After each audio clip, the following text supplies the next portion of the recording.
শুভ সকাল। আমাদের ঝিনাইদহ সদর বিষয়খালী অঞ্চলে অল্প কিছু দিনের মধ্যে আমন ধান লাগানো হবে ইনশাআল্লাহ। তো আসলে মাঠে যে পরিবেশ পরিস্থিতিটা, আসলে এখন যে পরিবেশ, যে সমস্ত জমিতে যেগুলো আইল আছে, পানির এত পরিমাণ পানি হয়েছে, আইলগুলো বোঝা যাচ্ছে না।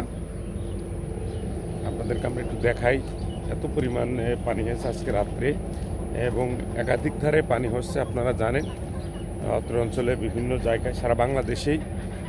তো এবারটা আসলে পানির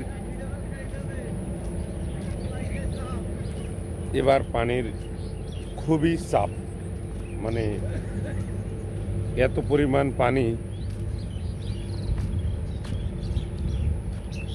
হয়েছে আল্লাহর রহমতে। আমরা আর বেশ কয়েকটি বই দেখাবো।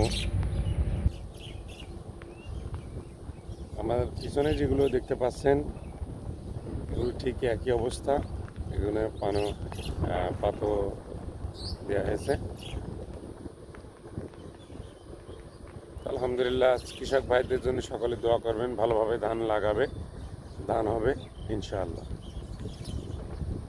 সকলে ভালো থাকবেন, সুস্থ থাকবেন। আল্লাহ হাফেজ।